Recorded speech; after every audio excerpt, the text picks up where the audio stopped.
Chicken मटण बंदी करून महाराष्ट्राला नपुंसक बनवताय का असा सवाल खासदार संजय राऊत यांनी सरकारला केलाय। संजय राऊतांच्या नपुंसक या विधानावरून आता वाद होण्याची शक्यता आहे। मुख्यमंत्री देवेंद्र फडणवीस यांनी संजय राऊतांच्या विधानाचा समाचार घेतलाय।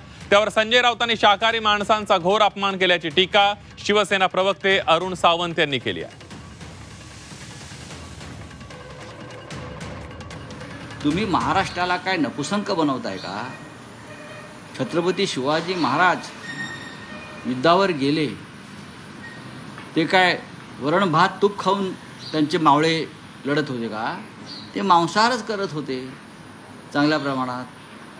पेशवेसुद्धा मांसाहार करत होते, बाजीराव पेशवे। त्याशिवाय युद्धावर लढता येत नाही। आता सीमेवरचं सैन्याला सुद्धा मांसाहार करावाच लागतो ना। मलाही माहीत नव्हतं की अशा प्रकारचा निर्णय आहे, पण ज्यावेळी मी बघितलं तर अनेक महानगरपालिकांना मी विचारलं की तुम्ही का असा निर्णय घेतला। त्यावेळेस त्यांनी 88चा GR मला पाठवला आणि त्यांनी हे देखील पाठवलं की दरवर्षी ते अशा प्रकारचा निर्णय घेत आहेत। अगदी उद्धव ठाकरे मुख्यमंत्री होते तेव्हाही त्यांनी घेतलेल्या निर्णयाची प्रत त्यांनी मला पाठवली, जी तुमच्याकडे मी कधीही त्या ठिकाणी देऊन देईल। शेवटी सरकारला कोणी काय खावं हे ठरवण्यात काही इंटरेस्ट नाही। आमच्यासमोर खूप प्रश्न आहेत।